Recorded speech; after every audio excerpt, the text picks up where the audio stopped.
accurate. So there's some old fighters right now who are still kicking ass?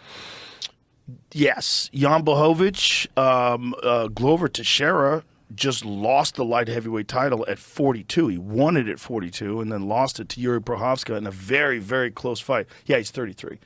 Oliveira is 33. You know what's funny about that, man? I see these older guys who are still fucking grinding hard. People talk about father time. Yeah. Father time doesn't get you, man. It's father fatigue. It's father fatigue, man. Like I see these guys who have been in sports for a long time, fighting, of basketball, football, whatever it is. Yeah. And it's that grind. It's that everyday waking up grind. It's not father time, man. It's the fact that I gotta go do it again. Yes. I gotta do it again. So a lot of these guys are fighting father fatigue, and they're doing a good job of doing it.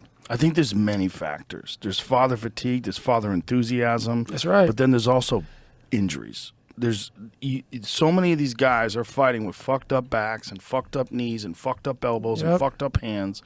And you don't know that when you see them because they look jacked and they look ripped. Right. In their head, they know I got to be careful if I move to the side on my right side because my knee's fucked. I know all about that. I got to be careful if I get kicked in the legs because this is fucked. That's real shit. Yeah. And there's a lot of guys that also they've taken too many shots and they can't take a punch anymore. Right. That happens to guys. Yeah. And then you see they get dinged once and they get wobbly where. So what the fuck happens with that, man? I started seeing guys who fucking been getting hit a lot. Yeah. They can't take a hit anymore, man. Like they'll fucking go out quick. There's a lot of speculation. And one of the things they say is that they believe that at a certain point in time, your brain tries to protect you from the punishment. And just shut off. Like that your body realizes like this dude is too strong mentally.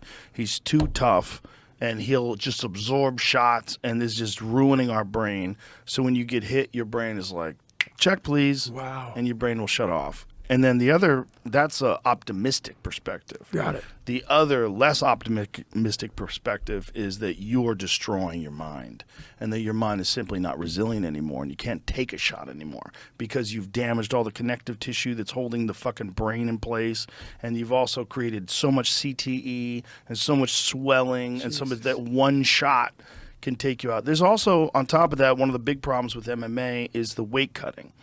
So the weight cutting is what everybody does. They drain themselves 24 hours before the fight, weigh in, say, oh, he weighs 170 pounds. Like guys like Kamaru Usman, who's giant for 170. He's 170 for like 20 minutes.